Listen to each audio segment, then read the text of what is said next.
Hi, dear students, how are you?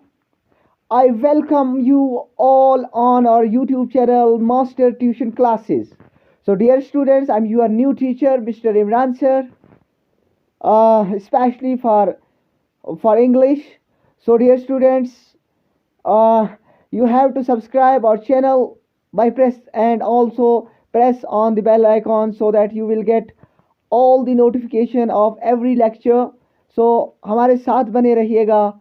मैं आपका English specialist teacher आपके तमाम लेक्चर्स इंग्लिश के जो होंगे, specially class 7, class 8, class 9, class 10, सब हर एक इंग्लिश के विद ग्रामर बेसिक भी आपको इस यूट्यूब की माध्यम से मिलते रहेंगे। सो प्यारे स्टूडेंट्स, आज का जो हमारा टॉपिक है वो है क्लास 8 इंग्लिश का पहला topic, that is how teachers learn. Okay, dear students, how teachers learn. So let me explain you the meaning of how teachers learn. The first of all, मैं आपसे कहना चाहता हूँ कि how मतलब कैसे, टीचर्स मतलब उस्तादिज़ा किराम लर्न सीखते हैं, कैसे उस्तादिज़ा किराम सीखते हैं। प्यारे बच्चों, जो यहाँ पे how यूज़ किया गया है, एक्चुअली डियर स्टूडेंट्स इसे इंट्रोगेटिव प्रोनाउन कहा जाता है। और जो टीचर है हमारा, टीचर्स है, ये टीचर का प्लूरल है, यानी ये नाउन है, तो ये प्लूरल नाउन टीचर्स है, यानी उस्तादिज़ा किराम, और लर्न जो है ये हमारा वर्ब है। तो इसकी मीनिंग कुछ इस तरह से है, हाउ टीचर्स लर्न, कि किस तरह से टीचर्स जो हैं वो सीखते हैं। यानी कि मैं आपको लेक्चर स्टार्ट होने से पहले एक बात कह दूं कि आप लोगों ने सुना भी होगा, पर आपको सुनना चाहिए कि teaching is giving and taking process. जो टीचिंग होता है डियर स्टूडेंट्स, ये क्या है? ये गिविंग एंड टेकिंग प्रोसेस है। ये नहीं है कि बस टीचर ने सिखा दिया, नहीं, बल्कि टीचर भी शागिर्दों से सीखते हैं, अपने तालिबात से सीखते हैं, तुलबा व तालिबात से। इसीलिए इस टॉपिक को बनाया गया है कि हाउ टीचर्स लर्न, कि किस तरह से टीचर सीखते हैं। बेशक टीचर होता है, लेकिन कभी कभी ऐसा हो जाता है कि टीचर्स को बहुत सारी चीज़ें अपने शागिर्दों से सीखना पड़ती हैं, और बगैर किसी डाउट के, देयर इज़ नो डाउट के in reality they learn these things from the students. So this is our topic and we will discuss it in details. So let's start. Okay, so मैं पहले पढ़ता हूँ, उसके बाद मैं आपको समझाऊंगा। There can be no doubt about the fact that children are taught by their teachers. यानी क्या कहना चाहता है पहले सेंटेंस में राइटर कहना चाहता है कि there can be no doubt about the fact, यानी इस फैक्ट में, इस फैक्ट होती है हकीकत, डाउट होता है शक। अभी सुन लीजिए, there can be no doubt about the fact, यानी इस बात में कोई दो राय नहीं है, इस हकीकत में कोई शक नहीं है। फैक्ट हकीकत होता है, डाउट शक होता है, यानी इस हकीकत में कोई शक नहीं है। किस हकीकत में प्यारे बच्चों? That children are taught by their teachers, कि चिल्ड्रन जो हैं उनको पढ़ाया जाता है उनके उस्तादिज़ा किराम के ज़रिए। प्यारे स्टूडेंट्स, ये जो हमारा सेंटेंस है ये पैसिव वॉइस में है, कि टीचर्स के ज़रिए स्टूडेंट्स को सिखाया जाता है, बच्चों को सिखाया जाता है, यानी चिल्ड्रन यहाँ पे स्टूडेंट की तरफ इशारा है। तो चिल्ड्रन हमारा यहाँ प्लूरल है, टीचर्स भी हमारा प्लूरल है, और टॉट जो है ये हमारा थर्ड फॉर्म ऑफ वर्ब है। सो क्योंकि जब हम एक्टिव वॉइस को पैसिव में तब्दील करते हैं तो हमें उस वक्त थर्ड फॉर्म ऑफ यानी V3 का हमें वहाँ पे इस्तेमाल करना होता है। तो इसका मतलब है कि इस बात में कोई दो राय नहीं है, इस बात में कोई शक नहीं है कि टीचर्स जो हैं वो बच्चों को पढ़ाते हैं, यानी बच्चों को टीचर्स के ज़रिए पढ़ाया जाता है, उस्तादिज़ा किराम के ज़रिए पढ़ाया जाता है। उसके बाद प्यारे students, but there are occasions, लेकिन कभी कभी ऐसे ओकेजन्स आ जाते हैं। What do you mean by occasions dear students? Occasions होता है यानी मौके आ जाते हैं, सिचुएशन आ जाती है, आप ऐसे भी समझ लीजिए, कुछ सिचुएशन आ जाती है, कभी कभी कोई ऐसे मौका आ जाता है या कभी ऐसा कोई कारण हो जाता है जिसे हम रीज़न कहते हैं, कि जब क्या होता है, when teachers taught certain things by the children, जब क्या होता है कि टीचर्स कुछ चीज़ें, सर्टेन मतलब आप सर्टेन के बहुत सारे मतलब ले सकते हैं, यानी मैं अभी फ़िलहाल इसका कुछ बोलता हूँ, लेकिन सर्टेन का मतलब कुछ इम्पोर्टेंट भी बोल सकते हैं। कुछ सिचुएशन के अकॉर्डिंग जो चीज़ें कभी अराइज होती हैं, वो क्या करते हैं, वो कभी टीचर सीखते हैं, किनसे, अपने बच्चों से, यानी उन बच्चों से जिन्हें वो पढ़ाते हैं, और जिन्हें वो पढ़ाते हैं उन्हें स्टूडेंट कहा जाता है, प्यारे स्टूडेंट्स।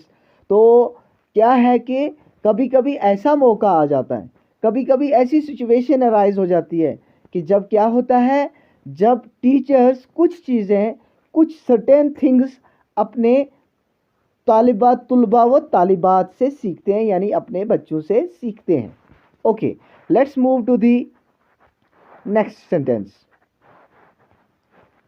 सो प्यारे स्टूडेंट्स, दूसरा लास्ट वाला सेंटेंस है, the situation arising out while dealing with the children। लेकिन वो क्या होता है कि कब सीखते हैं टीचर्स, कब टीचर्स सीखते हैं प्यारे बच्चों, जब क्या होता है, जब ऐसी सिचुएशन अराइज हो जाती है, यानी कभी ऐसी सिचुएशन आ जाती है जिसे हम टू हैपन, जिसको हम बोलते हैं आसान इंग्लिश में when the situation like this happen, ऐसी सिचुएशन जब कभी पेश आ जाती है, जब ऐसी सिचुएशन का इस तरह की मतलब हालात का जब सामना करना होता है एक उस्ताद को, तब उल्टा हो जाता है कि तब उस्ताद कुछ चीज़ें अपने बच्चों से सीखते हैं, यानी अपने शागिर्दों से सीखते हैं, अपने स्टूडेंट से सीखते हैं। सो अब हमने क्या करना है, रीड दिस लेसन, इस लेसन को पढ़ना है, and find out the situation, find out such situation, यानी अब हमको ऐसी सिचुएशन को पढ़ना है, कैसी सिचुएशन को, कि जब ऐसा सिचुएशन सामने आ जाए कि जब शागिर्दों से उस्तादों को कुछ सीखने को मिलता है। So dear students, let's start. अब हम शुरू करते हैं हमारा आज का टॉपिक। सो डियर स्टूडेंट्स, मैं पढ़ता हूँ, आप कीनली पहले सुन लीजिएगा, क्योंकि आपको जब उस्ताद पढ़ता है तो शागिर्द को चाहिए को अच्छी तरह से सुने, ताकि वो उसी तरह से प्रोनाउंसिएशन भी उसका क्लियर हो जाए और अटेंशन भी रहे, ताकि उसको आने वाले जब वो आगे पढ़ेगा, या जब कल इंशाल्लाह अगर कोई टीचर बन जाता है तो फिर उसे किसी तरह की कोई दिक्कत का सामना नहीं करना पड़ता है, और ना ही एग्ज़ाम में, ना ही क्वेश्चन, और जब क्वेश्चन आंसर का सेशन आएगा तब भी कोई प्रॉब्लम नहीं होता है। So let's start dear students. तो पहली अब पैराग्राफ नंबर फर्स्ट से मैं शुरू करता हूँ। Okay dear students, another 5 years old named Noora taught me more about the things children do when teaching themselves to read, the problem they meet and the way they solve or try to solve them। देखो प्यारे students, क्या कहना चाहता है यहाँ पे writer. another 5 years old named Noora, कहते हैं एक 5 साल की बच्ची जिसका नाम नूरा है, उसकी एज क्या है, इसी वक्त मेंशन आउट कर दीजिए, यहाँ पे आप टिक कर दीजिए, फिगर आउट कर दीजिए, अंडरस्टैंड कर लीजिए कि एक बच्ची है 5 साल की जिसका नाम नूरा है। नूरा यहाँ पे नाउन है, और 5 ईयर्स, कितने साल की है वो, 5 साल की है। इसे कहते हैं एडजेक्टिव ऑफ क्वांटिटी, यानी इसमें हमने क्वांटिटी पता चल रहा है, इस बच्ची की एज का हमको पता चल रहा है। नूरा की एज कितनी, 5 साल की है, यानी 5 साल की एक बच्ची है, ठीक है। ये उस्ताद कहता है, कौन कहता है, ये एक टीचर कह रहा है एक बच्ची के बारे में, एक छोटी सी स्टूडेंट के बारे में, कहता है कि अनदर 5 years old नेम्ड नूरा, जिसका नाम नूरा है, taught me more about things children do when teaching themselves to read, कि उसने मुझे सिखाया, taught me more about things, यानी बहुत सारी चीज़ों के बारे में मुझे उसने सिखाया। कौन सी चीज़ों के बारे में सिखाया प्यारे स्टूडेंट्स, कहता है कि taught me more about things, कौन सी चीज़ों के बारे में, children do when teaching themselves to read. जो बच्चे करते हैं चिल्ड्रन डू यानी बच्चे करते हैं कब? व्हेन टीचिंग, जब उनको पढ़ाया जाता, when teaching themselves to read, जब उनको कुछ पढ़ाई करने के लिए दिया जाता है। जब हम स्टूडेंट को कोई काम देते हैं, कुछ होमवर्क देते हैं, कुछ क्लास वर्क देते हैं उनको पढ़ने के लिए, तब क्या होता है, कहता है कि ये जो 5 साल की बच्ची नूरा है उसने मुझे सिखाया मोर अबाउट थिंग्स, बहुत सारी ऐसी चीज़ों के बारे में बहुत सारी जानकारी दी। कब? Children do when teaching themselves to read, जब उनको पढ़ाई के लिए कुछ दिया जाता है पढ़ने के लिए, तब उसने मुझे बहुत सारी चीज़ों के बारे में सिखाया। To read the problems they meet, कि उनको किन मुश्किलात का सामना करना पड़ता है। प्रॉब्लम्स होती है प्यारे स्टूडेंट्स मुश्किलात, मीट होता है यानी जिन मुश्किलात का उनको सामना करना पड़ता है, जो आगे उनको मुश्किलातें आती हैं मिलती हैं। यानी मीट का तो हम ऐसे अगर कॉमनली देखेंगे मीनिंग मिलना है, लेकिन यहाँ पे मीट का मीनिंग कुछ इस तरह से है कि जो प्रॉब्लम्स उन्हें आगे फेस करना पड़ती हैं, जो प्रॉब्लम्स उन्हें आती हैं आगे। And the ways they solve, और किस तरह वो कौन से मतलब तरीके इस्तेमाल करते हैं। वेज हो गए तरीके, यहाँ पे वेज यहाँ रास्ते नहीं हो गए, यानी कि वेज का मतलब होता है रास्ता, लेकिन अब रास्ता भी अगर हम इस तरह से इसको ट्रांसलेट कर दें कि कौन सा रास्ता उनको मिलता है, यानी इसको रास्ता हटा के हम करेंगे कि वो कौन से तरीके फिर यूटिलाइज करते हैं किसके लिए, दे सॉल्व, कि उनका सोल्यूशन मिल जाए, उनको हल करें, और ट्राई टू सॉल्व देम, या उनको सॉल्व करने की कोशिश करें। Right. I was visiting her family over A weekend, मैं क्या करता था, मैं उनकी फैमिली में जाता। विजिटिंग हो गया विजिट करना, किसी जगह में जाना, यानी टीचर कह रहा है कि आई वॉज विजिटिंग, ये पास्ट कंटिन्यूस है प्यारे स्टूडेंट्स। पास्ट कंटिन्यूस में हम क्या करते हैं, सब्जेक्ट के बाद ऑक्सिलरी वर्ब वाज या वर का इस्तेमाल, या हैड वाज या वर का इस्तेमाल करते हैं, क्योंकि ये सिंगुलर है तो इसके साथ वाज आएगा। I was visiting her family, मैं उसकी फैमिली के वहाँ जाता था। ओवर ए वीकेंड, हर हफ्ते के बाद मैं उसकी फैमिली के पास जाता था, यानी उसके फैमिली उसके घर जाता था। थ्रो दो आई हैड नॉट सीन नूरा since she was a small baby, हालांकि, दो का मतलब है अगरच या हालांकि, मैंने आई हैड नॉट सीन, ये पास्ट परफेक्ट टेंस है, यानी आई हैड प्रेजेंट का हैव होता है, जब उसको हम हैड में कन्वर्ट करते हैं तो फिर प्यारे स्टूडेंट्स वो पास्ट में उसका मीनिंग चला जाता है। कहता है कि आई हैड नॉट सीन नूरा, मैंने नूरा को नहीं देखा था। कब? Since she was a small baby, जबकि वो छोटी बच्ची थी तब भी मैंने नूरा को नहीं देखा था। कहना चाहता है आई हैड नॉट सीन, मैंने नहीं देखा था। हैड के बाद आई यानी सब्जेक्ट है, हैड हो गया हैव का सेकंड फॉर्म जो कि हम पास्ट कंटिन्यूस में लगाते हैं।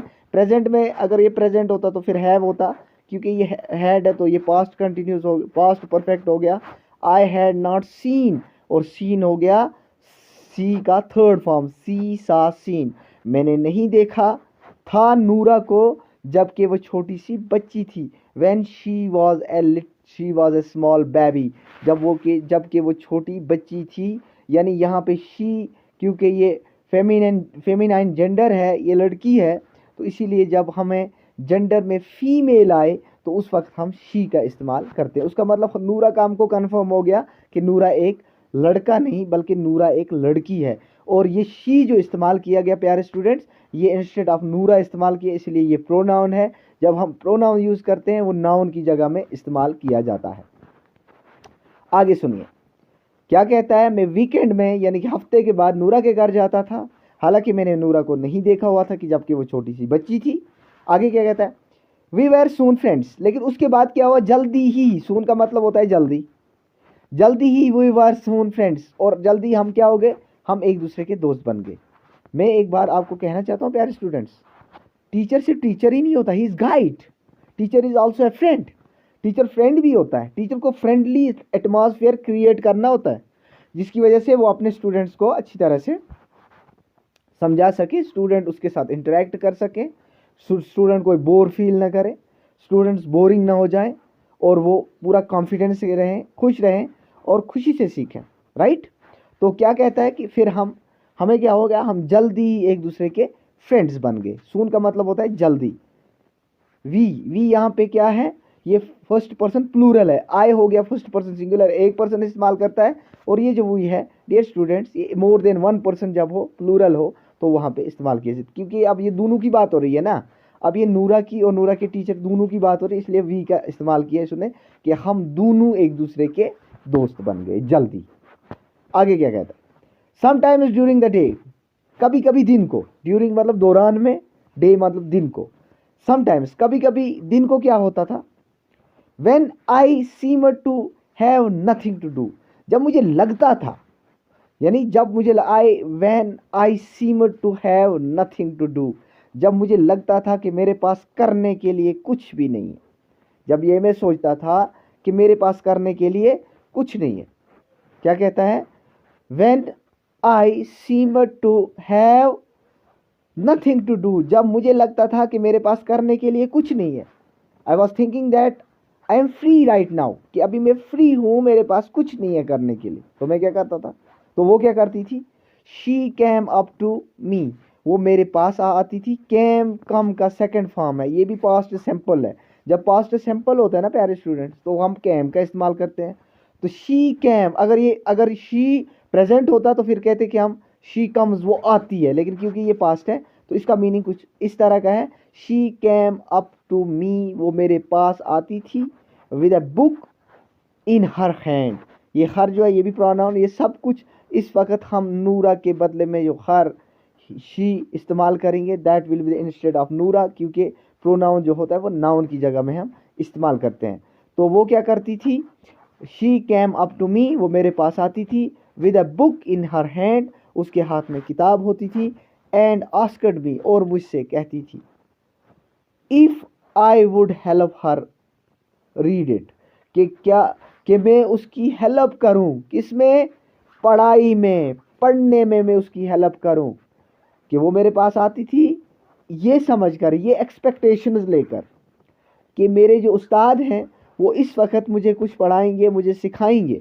और मैं क्या करता था, आई सेड, मैं उसे कहता, आई वुड, हाँ मैं करूँगा आपकी हेल्प, मैं पढ़ाऊँगा आपको।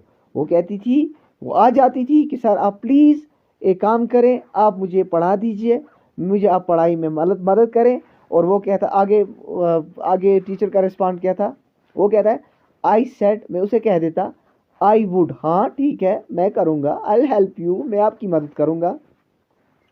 सो उसके बाद आगे क्या कहते हैं प्यारे स्टूडेंट्स, डियर स्टूडेंट्स, सो आगे, ओके डियर स्टूडेंट्स, कुछ टेक्निकल फॉल्ट हो जाता बीच में। तो प्यारे स्टूडेंट्स, फिर क्या कहता टीचर, जब वो मेरे पास आती, कहती कि मुझे थोड़ा हेल्प कर दीजिए सर, पढ़ाई में मुझे हेल्प कर दीजिए, कि मुझे उसको मेरी हेल्प चाहिए। तो मैं क्या कहता, आई सेड आई वुड, हाँ मैं कहता ठीक है मैं करूँगा। फिर क्या करते हम, वी सेट ऑन सोफा, हम फिर क्या कर जाते, सीट का सेकंड फॉर सेट है, वी सेट ऑन सोफा, हम सोफा पे बैठ जाते, एंड वेंट टू वर्क, और चले जाते काम पे। काम क्या था हमारा, वो पढ़ती थी मैं पढ़ाता था। What was there task, teacher का टास्क था पढ़ाना, और जो स्टूडेंट थी नूरा वो उसके पास पढ़ती थी। ये क्या करते थे, जब नूरा आ जाती थी टीचर के पास, सर मुझे पढ़ाई में मदद करें, और टीचर क्या करता था, टीचर जाकर उसके साथ में बैठकर सोफा पे बैठ जाते थे और फिर पढ़ाई शुरू कर देते, राइट। तो उसके बाद क्या हुआ, आगे पढ़ते हैं।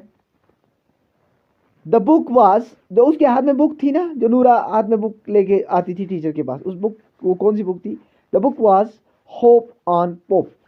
तो बुक क्या थी, hope on pope, a very good book for beginners. Beginners जो होते हैं जिगर, प्यारे स्टूडेंट्स, जो स्टार्टिंग में लर्नर्स होते हैं, फ्रेशर होते हैं, उनको हम एक वर्ड इस्तेमाल करते हैं बिगिनर्स, यानी कि जो नए नए कुछ सीखना चाहते हैं उनके लिए एक वर्ड इस्तेमाल किया गया बिगिनर्स, यानी जो स्टार्टिंग कर रहे हैं, जो अपने कैरियर का स्टार्ट कर रहे हैं, जो ऐसे बच्चे जो ग्रूमिंग अप स्टूडेंट्स हैं, जो अब आहिस्ता आहिस्ता स्टूडेंट्स बनेंगे, जिन्हें कुछ सीखना है अभी, जिन्होंने कुछ नहीं सीखा, उसी को हम बिगिनर्स कहते हैं, राइट। तो ये बिगिनर्स के लिए बहुत ही शानदार किताब थी, बहुत ही लाजवाब किताब थी, जिसकी वजह से वो आराम से सीख सकते थे, ठीक है, जो इनको हेल्प करती कि वो जल्दी जल्दी सीख सकें, right. So at first it was not clear how she wanted me to help her. देखिए पहले क्या होता, क्या कहता है यहाँ पे राइटर, एट फर्स्ट पहले क्या होता, it was not clear how she wanted me to help her, यानी कि मुझे पहले ये क्लियर नहीं होना था, आई हैड एन क्लियरनेस, मेरे पास ये क्लियरनेस नहीं थी, यानी मुझे क्लियर नहीं था कि जो उसको किस तरह की हेल्प चाहिए मुझसे, and she wanted me to help her, कि किस तरह की क्या चाहती है वो मुझसे, कौन सी मदद चाहती है मुझे, कैसे मैं उसकी हेल्प करूं, बट ये मेरे को क्लियर पहले नहीं था। टीचर कहता है कि एट फर्स्ट पहले इट वॉज नॉट क्लियर, ये क्लियर नहीं था क्या, हाउ शी वॉन्टेड, कैसे वो चाहती है, मी टू हेल्प हर, कैसी मदद वो मुझसे चाहती है। मी यहाँ पर टीचर के लिए इस्तेमाल किया गया है, आई मी माई माइंड आपने पढ़ा होगा। शी यहाँ पे नूरा के लिए इस्तेमाल किया गया है, हाउ मतलब कैसे।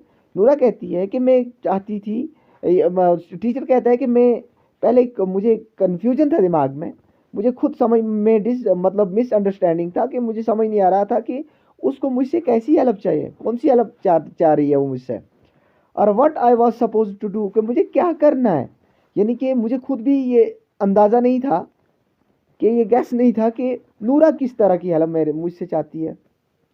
मोस्ट ऑफ द टाइम, बहुत बारी क्या होता था, बहुत सारे टाइम में क्या होता था, I just set still and silent, मैं क्या कर जाता था, मैं बैठ जाता था, स्टिल बिल्कुल, मतलब कभी कभी मैं क्या करता था, स्टिल मतलब कभी कभी क्या करता था, मैं बैठ जाता था, सिट का सेकंड फॉर्म क्या, सेट, मैं बैठ जाता था, एंड स्टिल एंड साइलेंट, बिल्कुल खामोशी से मैं बैठ जाता था। A very hard thing for a teacher to do, particularly dear students. तो फिर क्या होता था कि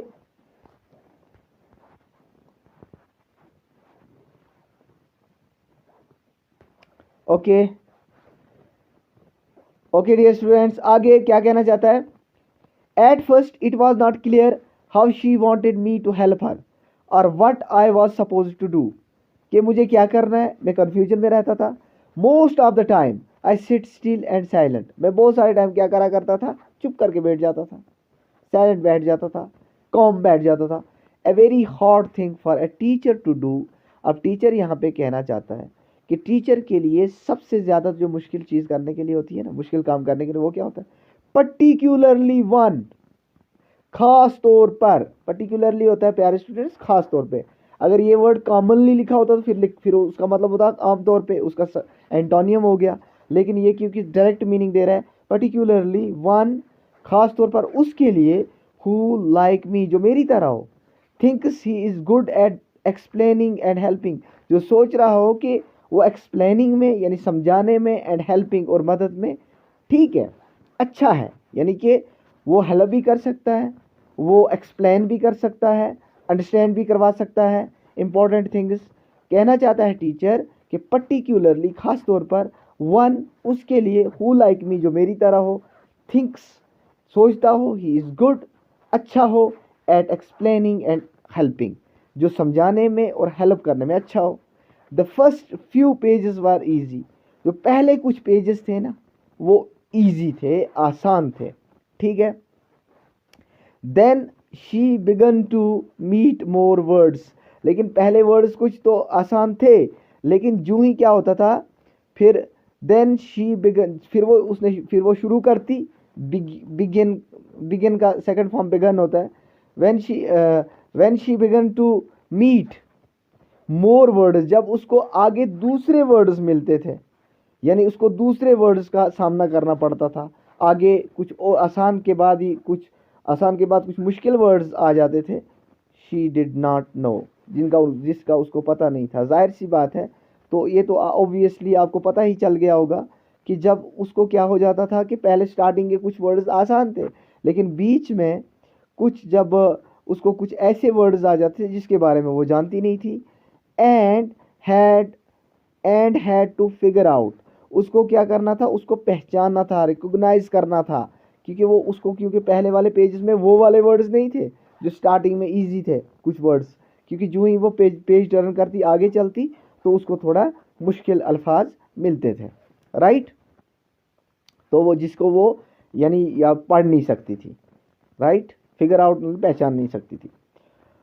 only really when she seemed badly struck, अब इसको क्या हो जाता था, अब वो रुक जाती थी, यानी क्योंकि अब आगे उसको पढ़ना नहीं आता था, जिसकी वजह से उसको मुश्किलात का सामना करना पड़ता था, यानी वो एक तरह की नर्वसनेस आ जाती थी उसमें, यानी कि वो कॉन्फिडेंस लेवल उसका थोड़ा वो डर सा उसको पैदा हो जाता था कि ऐसा क्यों हो रहा है, यानी कि क्योंकि वो उस वर्ड के बारे में आगे जानती नहीं थी पहले, क्योंकि आसान वर्ड्स होते थे और उसके बाद उसके मुश्किल वर्ड्स आ जाते थे, यानी कि वो थोड़ा पजल फील कर देती। बैडली स्टक का मतलब होता है कि वो रुक जाती थी, उसको मतलब वर्ड्स पढ़ने में प्रॉब्लम आ जाती थी, या मतलब वो पढ़ नहीं पाती थी, right. Did I say anything when she seemed badly struck, did I say anything, क्या फिर वे उसको कुछ कहता, even then I didn't tell her the word, हालांकि मैंने उसे किसी तरह का कोई अल्फाज भी नहीं कहा, या मैं उसको किसी तरह का कोई अल्फाज ही नहीं कहता। Only suggested how she might figure it out, सिर्फ ये मैं अपनी जगह में एक राय रखता, यानी तस्वुर रखता, सोचता, इमेजिन करता। सजेस्टेड का मतलब होता है या तो मैं उसको सजेशन देता, या तो उसको एक सलाह देता, या मैं ये मतलब अपनी जहन में इमेजिन कर देता कि how she might figure it out, कि वो इसको किस तरह से पहचान सकेगी, वो इसको किस तरह से समझ सकेगी, यानी फिगर इट आउट के बहुत सारे मतलब होते हैं, वो किस तरह से इसको एक्सप्लेन कर सकेगी, यानी ये उसको किस तरह से अंडरस्टैंड कर सकेगी, वो उसको किस तरह से समझ सकेगी, वो उसको किस तरह से रिकॉग्नाइज कर सकेगी, पहचान सकेगी। If she still could not get the word, अगर उसको वो अल्फाज ना मिलता, या वो अल्फाज ना हासिल कर पाती, या ना देख पाती, ना ढूंढ पाती, या उसको ना मिल पाता, आई टोल्ड हर, फिर मैं उसको कहता, क्या कहता, फिर मैं उसको कहता, आई टोल्ड हर, फिर मैं उसको कहता, या मैंने उसे कहा, to skip it and go ahead, मैं उसको कहता चले बेटा इसको छोड़ दे, टू स्किप यानी छोड़ दे, इट एंड गो अहेड और चलें आगे, चलो ये आपको नहीं आता, आप एक काम करें, आप इसको छोड़ दें और आगे चलें। तो अहेड, अहेड का मतलब होता है आगे जाना, फॉरवर्ड यानी आगे जाना। सो इसको फ्रेंड भी बोल सकते हैं कि आप इसको छोड़ दें, आगे चलें। मैं कहता उसको सलाह देता स्किप कर दें, यानी छोड़ दें और चलें आगे। That perhaps the next time she saw it, और ये सोचता, परहैप्स का मतलब होता है शायद, इसलिए मैं इसको कह देता कि चले जिगर इसको छोड़ दें, या बेटा उसको छोड़ दें, जिस तरह से स्टूडेंट उसको पुकारता होगा निक नेम से। That perhaps she next time the next time she saw it, कि शायद वो नेक्स्ट टाइम यानी आने वाले टाइम अगर उसको वो वर्ड आए, शायद उसको वो फिर दिखाई दे, या वो देख ले उसको। सी का सेकंड फॉर्म सा होता है। It would be easier to figure out, ताकि ये फिर उसको क्या हो जाता, ईजियर हो जाता। यानी कि एडजेक्टिव की कुछ डिग्रीज हैं प्यारे स्टूडेंट्स, एक डिग्री उसमें पॉजिटिव होता है, दूसरा डिग्री उसमें कंपैरेटिव होता है। ये कंपैरेटिव डिग्री है, यानी ईजियर, इजी, ईजियर, ईजिएस्ट। तो ईजियर इसका जो है ये कंपैरेटिव डिग्री है। तो मैं क्या कहता, इट वुड बी, ताकि उसको ये क्या हो जाता, उसके लिए ईजियर आसान हो जाता, तो फिगर आउट करना यानी पहचानना उसके लिए आसान हो जाता, या समझना उसके लिए आसान हो जाता, या देखना उसके लिए आसान हो जाता। Most of the time she went ahead, बहुत टाइम वो क्या करा करती थी, वो आगे चली जाती थी, यानी स्किप कर देती थी। अकॉर्डिंग टू माई इंस्ट्रक्शंस, जो मैं उसको कहता ना, उसी हिसाब से वो करा करती थी। लेकिन आगे क्या कहता है, आगे क्या कहता है प्यारे students, figure it out. So I suggest of she might figure it out if still she could not get the word, I told her, अगर वो उसको वर्ड नहीं मिलता मैं उसको कह देता चलें बेटा आप ऐसा करें, इसको छोड़ दें एंड गो अहेड और आगे चलें। That perhaps the next time she सा, ताकि वो आने वाले वक्त पे उसको देख सके या वो देख ले या उसने देख लिया हो। It would be easier to figure it out, वो उसके लिए आसान हो जाता, फिर पहचानना फिगर आउट करना उसके लिए आसान हो जाता। Most of the time she went ahead, यानी बहुत सारे टाइम वो क्या करा करती थी, वो आगे चली जाती थी। According to my instructions, according to my advice, जो मैं उसको एडवाइस करता ना उसी हिसाब से वो क्या करती, वो थोड़ा आगे चली जाती, यानी स्किप कर देती उस वर्ड को जो उसको वो पहचान नहीं कर सकती थी, जिसे वो फिगर आउट नहीं कर सकती थी। But if she asked me to tell her the word, अगर वो मुझे कहती कि मैं उसको अल्फाज कहूँ, आई डिड, मैं उसको कह देता, आई डिड, मैं उसको कह देता। प्यारे स्टूडेंट्स, इंशाल्लाह नेक्स्ट क्लास में आप आने वाले दूसरे यानी तीसरे पैराग्राफ का हम डिस्कस करेंगे। आई एम श्योर जो मैंने 2 पैराग्राफ आपको according to rules, according to English grammar जो बताए, और ये जो स्टोरी मैंने आपको बताई, यहाँ तक आपको अच्छी तरह समझ आ गई होगी। अगले क्लास में आपसे फिर आगे जो हमारे नेक्स्ट पैराग्राफ है उसमें हम फिर शुरू करेंगे। तब तक के लिए अपना बहुत सारा ख्याल रखिएगा, मुझे भी दुआओं में याद रखिएगा। अल्लाह हाफिज़।